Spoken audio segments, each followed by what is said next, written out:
கூலூர் போனோங்க. பிரியாணி வாங்கினோம். பிரியாணி வாங்கிட்டு 8 மணிக்கு போல் வீட்டுக்கு கொண்டு வந்தேன். கொண்டு வந்து புல்லை வந்து பிரிச்சதுக்கு பின்னாடி சிக்கனில் இந்த சில்லி சிக்கனில் புழுகு கொட்டியாச்சு நாய்க்கு. பின்ன சாப்பாடு எடுத்து கொட்டினோட்டியும் சாப்பாடில் அப்படியே பிளேட்டுக்கு வந்துருச்சு புழுகு.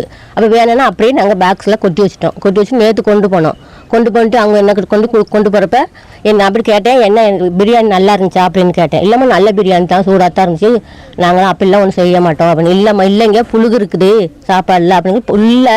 அப்போ நான் என்ன கேனச்சா ஆள் பார்த்து சாப்பாடு கொடுக்குறியான்னு நான் கேட்டுட்டு பாத்திரத்தில் பிரியாணி பண்ணி டேபிளில் கொட்டி இறச்சாச்சு கொடுங்க, கொட்ட வேண்டாம் கொடுங்களுக்கு.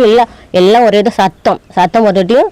அப்போ நான் சொன்னேன், ஒரு 2 பசங்க இருந்துச்சு. அந்த பசங்க சொன்னிச்சு கடையை விட்டு வெளியே போ அப்படின்னுச்சு. நான் சொன்னேன், நான் இதுக்கு வெளியே போகணும், நீ யார் என்னைய வெளியே போக சொல்ல அப்படின்னு. அவங்க பக்கத்தில் இருந்தாங்க. அவங்க அங்கே போய் உங்களுக்கு சந்தேகமாக நீங்கள் போய் கம்ப்ளைண்ட் கொடுங்கம்மா அப்படின்னாங்க. நாங்கள் கொஞ்சம் கம்ப்ளைண்ட் கொடுத்தோம். இதுக்கு பிரியாணி கேட்டாங்கன்னு சொல்லி கூடலூர் பகுதியில் அவர் சொந்தக்கார வீட்டுக்கு செல்லும் பொழுது அங்கே ஒரு பிரியாணி கடையில் பிரியாணி வாங்கி வந்திருக்காரு.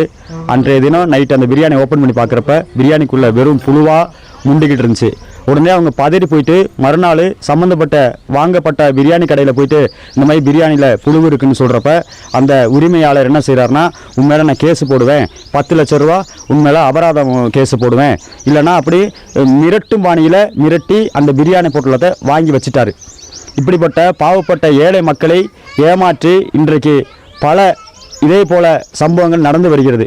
உடனடியாக தமிழக அரசும் உணவுத்துறை சார்ந்த அதிகாரிகள் விரைந்து இப்பேற்பட்ட சம்பவங்கள் நடக்காமல் இருப்பதற்காக நடவடிக்கை விரைந்து எடுக்க வேண்டுமாய் இந்த பகுதி பொதுமக்கள் சார்பாக கேட்டுக்கொள்கின்றோம்.